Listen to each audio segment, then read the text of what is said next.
Hello my dear students, welcome to my channel Scholarly Minds and I hope you all are doing great. So guys, ये जो video है वो जो इग्नू से BA political science के students हैं ना जितने भी, उन सभी के लिए बहुत ही ज़्यादा इम्पॉर्टेंट वीडियो है। जिनके पास भी बीपीएससी 110 यानी कि ग्लोबल पॉलिटिक्स का पेपर है वो बच्चे इस वीडियो को ज़रूर देखें, क्योंकि यहाँ पर मैं आपके जून एग्ज़ाम के लिए काफ़ी सारे इम्पॉर्टेंट क्वेश्चंस को बताने वाली हूँ। ये मेरी बीपीएससी 110 की इम्पॉर्टेंट क्वेश्चन सीरीज का पार्ट 2 वीडियो है। इससे पहले मैंने पार्ट 1 वीडियो भी बनाया था जो कि आपको हमारे चैनल पे मिल जाएगा, तो चैनल को ज़रूर सब्सक्राइब कर लेना। एंड एक और इम्पॉर्टेंट चीज़ मैं आपको बताती हूँ कि हमारे पास बीपीएससी 110 यानी कि जो ग्लोबल पॉलिटिक्स का पेपर है उसका गेस्ट पेपर भी अवेलेबल है, जो कि आपको हमारी वेबसाइट shop.hindustanknowledge.com से मिल जाएगा। इस वेबसाइट का लिंक आपको डिस्क्रिप्शन में भी मिलेगा। बस आपको यहाँ पे जो है सर्च करना है BPSC, ओके, BPSC 110 और आप यहाँ पे देख पाएंगे कि ये जो गेस्ट पेपर है वो इंग्लिश एंड हिंदी दोनों में आपको मिल जाएगा, जिसके अंदर आपको मिलेंगे कुछ अराउंड 20 इंपॉर्टेंट क्वेश्चंस और विद उनके आंसर्स, ठीक है। और अगर आप इसे परचेज कर लेते हैं, कोई इशू आता है तो आप इस नंबर पे कांटेक्ट भी कर सकते हैं।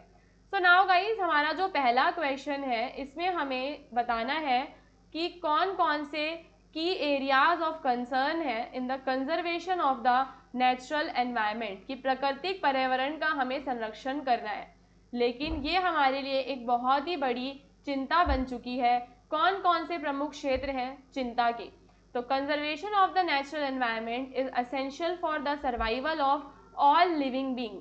प्राकृतिक पर्यावरण का संरक्षण करना क्यों ज़रूरी होता है कि जितने भी लिविंग बीइंग्स यानी कि जितने भी जो जीव होते हैं ना, उन सभी के लिए इम्पॉर्टेंट है पर्यावरण। कई सारे इश्यूज हैं जो हमारे इस पर्यावरण को नुकसान पहुंचाते हैं, जैसे कि इसमें हमारा डिफॉरेस्टेशन होता है। लार्ज स्केल पे जब हम वनों की कटाई कर देते हैं, चाहे हम खेती के लिए कर रहे हो बट इंडस्ट्रीज के लिए कर रहे हो, पर उससे क्या होता है, डिफॉरेस्टेशन होता है। जो एनिमल्स हैं उनका हैबिटेट डिस्ट्रॉय हो जाता है और एयर जो है वो कम हो जाती है, बिकॉज इतना सारा CO2 रिलीज होता है। फिर पॉल्यूशन स्प्रेड होता है, इससे air, water and soil pollution होता है फैक्ट्रीज और व्हीकल्स की वजह से। It also affect the health of humans and animals. तो ये जो पॉल्यूशन है वो ह्यूमन्स की हेल्थ और एनिमल्स की हेल्थ दोनों को बहुत ही ज़्यादा नुकसान भी पहुंचाता है, ठीक है। कारखानों, गाड़ियों और रासायनिक पदार्थों से वायु, जल और भूमि प्रदूषित हो रही है। इससे इंसानों और जानवरों की सेहत पर असर पड़ता है और इससे जो है जलवायु में भी परिवर्तन आता है, क्योंकि जब हम देखते हैं कि ग्रीन हाउस गैसेज जब बढ़ जाती हैं तो क्या होता है, अर्थ का जो टेम्परेचर है, धरती का तापमान बढ़ता है, जिसे हम ग्लोबल वार्मिंग कहते हैं। तो ग्लोबल वार्मिंग हो रही है, उसकी वजह से बर्फ पिघल रही है, समुद्र का स्तर बढ़ रहा है और मौसम कैसा हो गया है, असामान्य हो गया है। इसकी वजह से हमारा बायोडाइवर्सिटी लॉस, कई सारे जो एनिमल्स और प्लांट की जो स्पीशीज हैं वो एक्सटिंक्ट हो चुके हैं due to the habitat loss, क्योंकि उनके हैबिटेट का क्या हो चुका है गाइज, लॉस हो चुका है, तो वो एक्सटिंक्ट हो चुके हैं। पॉल्यूशन और हंटिंग की वजह से भी वो एक्सटिंक्ट हो चुके हैं। हमने जो नेचुरल रिसोर्सेज हैं उन्हें कुछ ज़्यादा ही ओवर यूज़ कर लिया है। Excessive use of water, fossil fuel, forest, minerals, इन सब की वजह से क्या हो रहा है, डिप्लीशन हो रहा है। अगर हम इसे कंट्रोल नहीं करते हैं तो फ्यूचर जनरेशन्स के लिए क्या होगा कि हमारे संसाधन नहीं बचेंगे और शहरीकरण, औद्योगिकरण मतलब बहुत ज़्यादा बढ़ गया है, हरियाली कम हो रही है और वेस्ट मैनेजमेंट भी अच्छा नहीं है। प्लास्टिक वेस्ट देख रहे हो कितना ज़्यादा डेंजरस होता है, और उसी प्लास्टिक को ओशंस में, रिवर्स में फेंक दिया जाता है। नदियों, समुद्रों और जंगलों में कचरा फेंकने से वहाँ के जीवों को नुकसान होता है।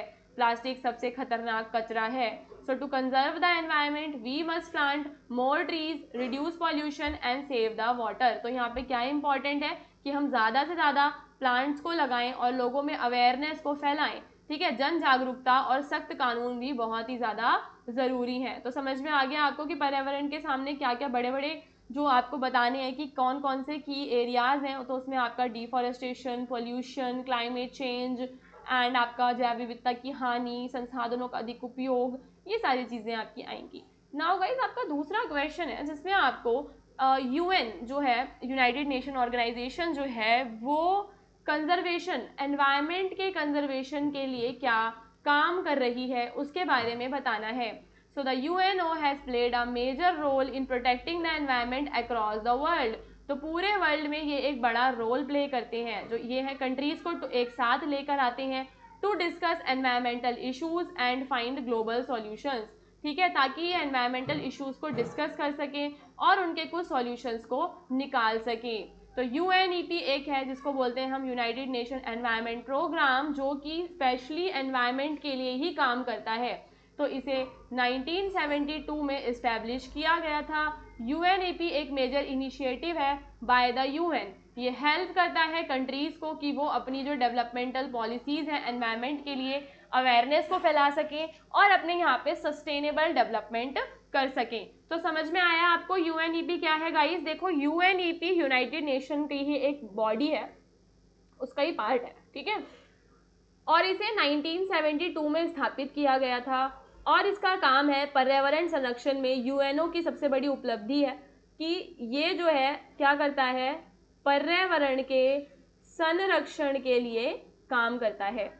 UNEP दुनिया भर में पर्यावरणीय नीतियां बनाने, जागरूकता को बढ़ाने और सतत विकास को प्रोत्साहित करने में मदद करता है। तो ये हो गया आपका UNEP। इसका काम है क्लाइमेट चेंज के लिए एक्शन लेना। UN कई सारे और मतलब जो है समिट्स वगैरह ऑर्गेनाइज करता है, जिससे कि लोग सारे देशों में क्लाइमेट चेंज को लेकर जागरूकता बढ़ती है। तो UNO ने 1992 में रियो डी जेनेरियो में अर्थ समिट का आयोजन किया, जिसमें जलवायु परिवर्तन पर संयुक्त राष्ट्र फ्रेमवर्क कन्वेंशन की शुरुआत हुई। इसके बाद 2015 में पेरिस समझौता हुआ।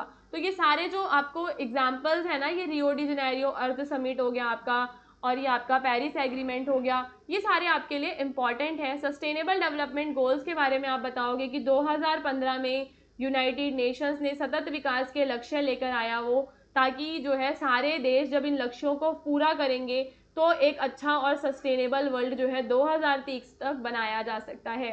17 लक्ष्य हैं सस्टेनेबल डेवलपमेंट के, जिसमें आपका कई सारे जैसे कि नो पॉवर्टी, ज़ीरो हंगर, ये सारे उसमें आते हैं, जिसमें क्लीन वाटर देने की बात की जाती है। और 5 जून को वर्ल्ड एनवायरनमेंट डे मनाना ये भी UN के द्वारा ही शुरू किया गया था, ताकि एनवायरनमेंट को प्रोटेक्ट किया जा सके। और हम देखते हैं कि इंटरनेशनल लेवल पे कॉपरेशन भी होता है। तो UNO विभिन्न देशों और संगठनों को फंडिंग, तकनीकी सहायता और प्रशिक्षण प्रदान करता है, ताकि वे पर्यावरण संरक्षण के उपायों को अपनाएं। तो overall in the conclusion we can say that the United Nations has made significant contributions to the global environment conservation. तो संयुक्त राष्ट्र संघ ने पूरे जो पर्यावरण संरक्षण में जागरूकता बढ़ाने के लिए काफ़ी ज़्यादा काम किया है। एंड गाइस, एक और क्वेश्चन है जो इम्पॉर्टेंट है कि टेररिज्म के जो मेजर ट्रेंड हैं, आतंकवाद के बारे में आपको बताना है। तो terrorism in South Asia has been a serious problem for many decades. कई सारे डेकेड से टेररिज्म एक बहुत ही बड़ी प्रॉब्लम है। टेररिज्म में हम देखते हैं कि इंडिया, पाकिस्तान, अफगानिस्तान, बांग्लादेश, ये सारी जो कंट्रीज़ हैं, श्रीलंका हो गया, भूटान, मालदीव, हर कोई इससे अफेक्टेड है। इन देशों में आतंकवाद की अलग अलग समस्याएं हैं, लेकिन कुछ सामान्य प्रवृत्तियां देखने को मिलती हैं।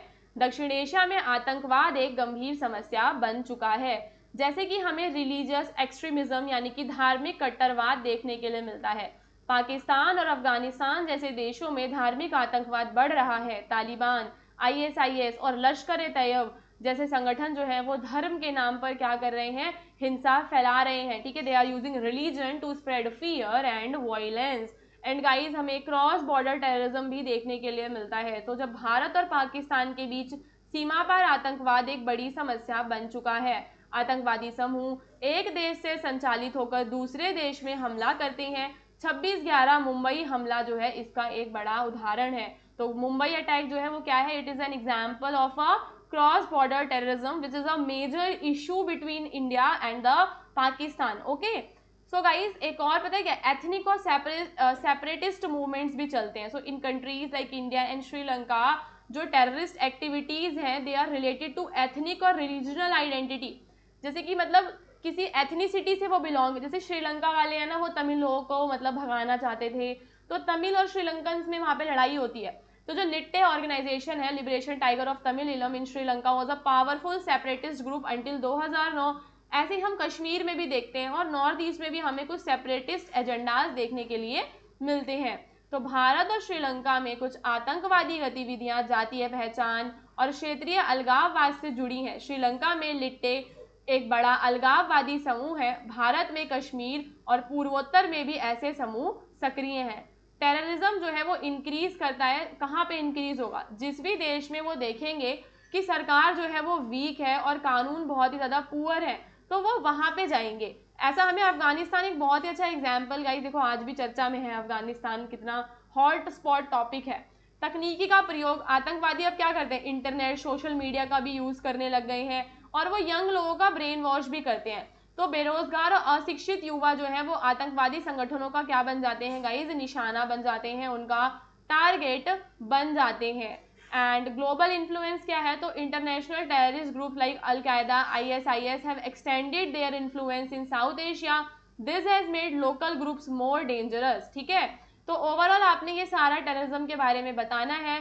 आई होप कि आपको पार्ट 1 एंड 2 वीडियो अच्छे से समझ में आया होगा।